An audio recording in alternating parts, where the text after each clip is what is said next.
විශේෂයෙන්ම අපි අපේ පොලිසිවල විශාල හිගයක් තියෙනවා දෙමළ භාෂාව කතා කරන අය. எமது போலீஸ் துறை எடுத்துக்கொண்டால் காவல்துறை எடுத்துக்கொண்டால் மிகப்பெரிய வெற்றிடம் ஒன்று இருக்கின்றது. தமிழர்கள் அந்த போலீஸ் துறையிலே குறைவாகத்தான் இருக்கின்றார்கள். අපි මේ අවුරුද්දේ පොලිසියට අලුතෙන් 2000ක් බඳවා ගන්න බලාපොරොත්තු වෙනවා. දෙමළ තරුණයන්ට අපි ආරාධනා කරනවා පොලිසියට බැඳෙන්න කියලා.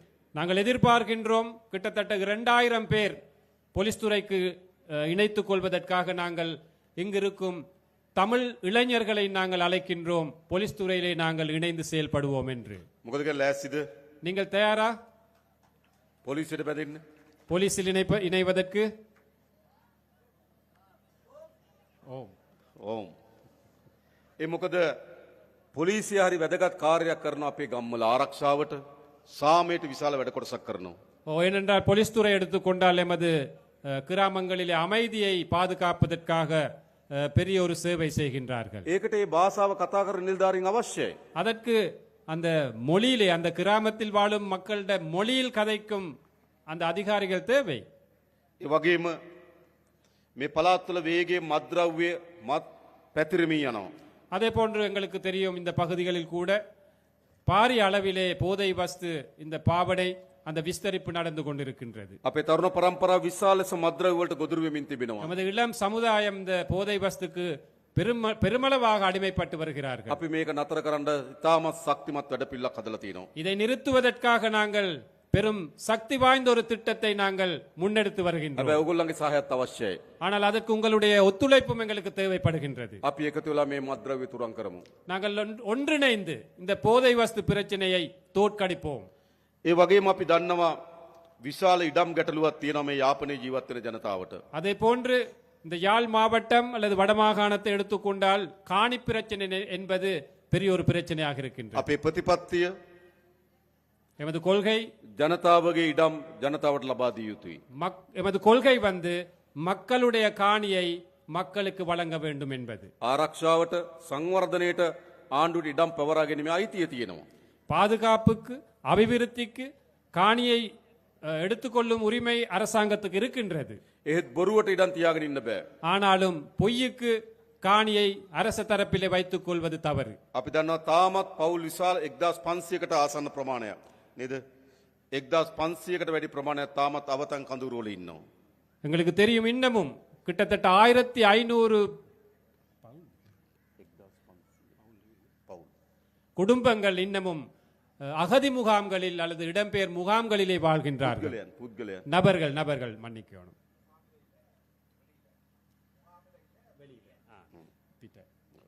ඒ නිසා ඒගොල්ලන්ට අපි ඉක්මනින්ම තමන්ගේ වාසස්ථාන ලබා දෙන්න කටයුතු කරනවා. ஆகவே அவர்களுக்கும் நிரந்தரமான வீடுகள் வீட்டு வசதிகளை செய்து கொடுப்பதற்காக நாங்கள் முடிவெடுத்திருக்கின்றோம். අපි ඉඩම් ගැටලුව විසඳන්න.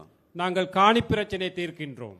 ඒ විතරක් නෙවෙයි ගම්වල அது மட்டுமல்ல கிராம மட்டத்திலே විශාල ලෙස පාරවල් කඩා වැටලා තියෙන්නේ. நிறைய பாதைகள் போக இயலாத ஒரு நிலையில இருக்கின்றன. ගම් වතුර නිසා හානි වුණා. வெள்ளப்பெருக்கு பிரச்சனை இருக்கின்றது. කාලයක් තිස්සේ නඩත්තු නොකරපු නිසා හානි වෙලා நீண்ட තියෙනවා. நாட்களாக அந்த பாதையை பராமரிக்கவில்லை. අපි අද දිස්ත්‍රික් සංවර්ධන කමිටුව කැඳෙව්වා. நாங்கள் இன்று மாவட்ட அபிவிருத்தி குழு கூட்டத்தை கூட்டினோம். ඒදී අපි මාර්ග සංවර්ධන අදාළ නිලධාරීන්ගෙන් ඇහුවා කීයක් ඕනද පාරවල් හදන්න මේ අවුරුද්දේ හදන්න පුළුවන් ගාන කියන්න. ඒකට අපි සල්ලි වෙන් කරලා දෙනවා. அந்த கூட்டத்திலே கேட்டிருக்கின்றார் எவ்வளவு நிதி தேவை அந்த பாதைகளை புனரமைப்பதற்கு புதிதாக அமைப்பதற்கு எவ்வளவு நிதி தேவை, அந்த நிதியை இந்த வருடத்திலே வரவு செலவு திட்டத்திலே வழங்குவோம் என்று தோழர் வாக்குறுதி அளிக்கின்றார். පාරවල් ටික හදන්න ඕන. அந்த பாதைகளை அமைக்க வேண்டும். හොඳ පානීය වතුර දෙන්න ඕන. சிறப்பான குடிநீர் வசதியை கொடுக்க வேண்டும். ඒව තමයි ජනතාවගේ ප්‍රශ්න. அவைதான் மக்களுடைய பிரச்சனைகள். ද අපි ආණ්ඩුවක් හදලා තියෙනවා මොකටද? நாங்கள் ஒரு அரசாங்கத்தை அமைத்திருக்கின்றோம். எதற்காக? ජනතාවගේ ප්‍රශ්න විසඳන්න ආණ්ඩුවක්. மக்களுடைய பிரச்சனைகளை தீர்ப்பதற்கான அரசாங்கம். ජනතාවගේ ආණ්ඩුවක් மக்களுடைய அரசாங்கம் අපි හදලා තියෙනවා. நாங்கள் அமைத்திருக்கின்றோம். අපි දන්නවා දැන් කාලාන්තරයක් තිස්සේ எங்களுக்கு தெரியும் நீண்ட நாட்களாக මේ උතුරු මුහුද இந்த வடமாகாண இந்த கடற்பரப்பு විශාල දීවර ගැටලුවක් තියෙනවා. பெரும்பான்மையான மீன்பிடி கடற்தொழில்களுடைய பிரச்சனைகள் காணப்படுகின்றன. අපේ දීවර ජනතාව එකෙන් විශාල ලෙස බැට කනවා. எமது மீனவர்கள் அதில் கஷ்டப்படுகின்றார்கள். මුහුදේ තියෙන පරිසර පද්ධතිය පවා විනාශයට ලක් වෙනවා. அந்த கடல் அடியில் உள்ள அந்த நிலைகள் கூட சுற்றுச்சூழல் கூட அழிவடைந்து வருகின்றன. எமது நாட்டிலே இந்த அரசியல் செய்கை நாங்கள் අපි முன்னெடுக்க ඔක්කොම வேண்டும். එකතුලා මේ රට හදන්න ඕන. நாங்கள் அனைவருமே ஒன்றிணைந்து இந்த நாட்டை கட்டியெழுப்ப வேண்டும். මම දන්නවා මේ උතුරු පළාතේ ජනතාව எனக்கு தெரியும் இந்த வடமாகாணத்திலே உள்ள மக்கள் විශාල ලෙස කුස්කර්මාන්තයට විහිසෙන ජනතාවක්. கணிசமான மக்கள் விவசாயத்துறையில் ஈடுபடுகின்றார்கள். හැබැයි නිසි මිලක් නැහැ. ஆனால் சரியான விலை இல்லை, නිසි සැලැස්මක් නැහැ. சரியான ஒரு திட்டம் ஒன்று இல்லை. එඳ ගොවි ජනතාව මූණ දී තියෙන ගැටලු වලට අපි විසඳුම් හොයන්නම්. அவ்வாறு விவசாயிகள் முகம் கொடுத்திருக்கும் பிரச்சனைகளுக்கும் நாங்கள் தீர்வு வழங்குவோம். මේ වන විටත් අපි පෝර සානාධාර රුපියල් 25000 දක්වා වැඩි කරා. ஏற்கனவே நாங்கள் பசலை மானியத்தை 25,000 ரூபாய் வரையும் நாங்கள் அதிகரித்தோம். අපිට ඕන ජනතාවගේ ජීවිතය උසස් කරන්න. எமக்கு தேவை சாதாரண மக்களுடைய வாழ்க்கை தரத்தை உயர்த்த வேண்டும். ගොඩක් අපේ මේ ගැටුම් පිටිපස්සේ තියෙන්නේ. நாம் முகம் கொடுக்கும் கணிசமான பிரச்சனைகளுக்கு பின்னால் இருப்பது, ගොඩක් මේ යුද්ධ පිටිපස්සේ තියෙන්නේ. கணிசமான இந்த யுத்தங்களுக்கு பின்னால் இருப்பது ආර්ථික ප්‍රශ්නයක් තියෙන වැඩිපුර. பொருளாதார பிரச்சனை தான் கூடிய பாகம் இருக்கின்றது. එඳ මේ ආර්ථික ප්‍රශ්නට අපි උත්තර හොයන්න ඕන. ஆகவே இந்த பொருளாதாரத்துறை வளர்க்கும் அந்த பிரச்சனைகளுக்கு தீர்வு காண வேண்டும். ඒකට අපි සැලසුම් හදලා තියෙනවා. அதற்கு நாங்கள் திட்டங்களை அமைத்திருக்கின்றோம். ඒ වගේම භාෂාව. அதே போன்று மொழி உரிமை.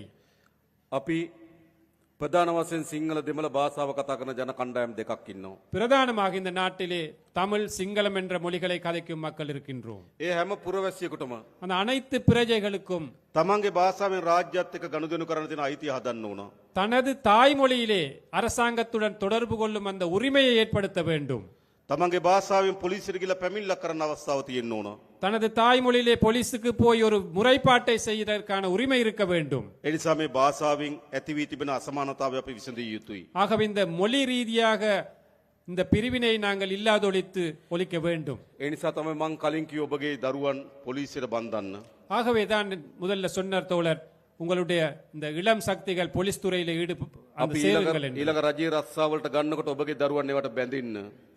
அரச துறையில் ஆட்களை சேர்க்கும் போது உங்களோட பிள்ளைகளை அவற்றுக்கு இணையுங்கள். ඒ දෙමළ භාෂාවෙන් කතා කරන රාජ්‍ය සේවයක් අපිට අවශ්‍යයි. ஏனென்றால் தமிழ் மொழியிலே கலந்து அந்த கதைக்கும் அரச துறை ஒன்று எங்களுக்கு இந்த வடக்கிலே தேவைப்படுகின்றது. ඒක අපි හදන්න සැලසුම් කරලා තියෙනවා. அதை அமைப்பதற்கு நாங்கள் திட்டமிட்டு இருக்கின்றோம். ඒ වගේ ඊළඟ වැදගත් அதே போன்று இன்னொரு முக்கியமான விஷயம், අපේ ආගමික අයිතීන් පිළිබඳ සාධාරණත්වයක් තියෙන්න ඕන.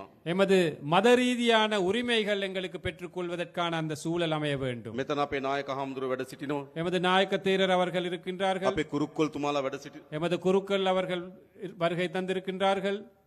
අපි අතර ගැටුමක් තියෙන්න ඕනද? எமக்கிடையே ஒரு போட்டி முரண்பாடு ஒன்று இருக்கணுமா? ආගම අපේ විශ්වාසය. மதம் என்பது எமது எதிர்பார்ப்பு, நம்பிக்கை. එක්කෙනෙකුට කියන්න බෑ උඹ ඒ විශ්වාසය අත්තරපන් කියලා. யாருக்குமே வற்புறுத்த இயலாது அந்த நம்பிக்கையை கைவிட வேண்டும் என்று. ඒ එකිනෙකාගේ විශ්වාසය අපේ විශ්වාසයට ගරු කරන්න ඕන. அந்த ஒவ்வொரு நபர்களுடைய நம்பிக்கைக்கும் நாங்கள் நம்பிக்கையோடு செயல்படணும். අපි අපේ රටේ යලි எமது நாட்டில் மீண்டும் ஒரு முறை ආගම්වාදී மத ரீதியான முரண்பாடு, ජාතිවාදී இன ரீதியான முரண்பாடு, ගැට්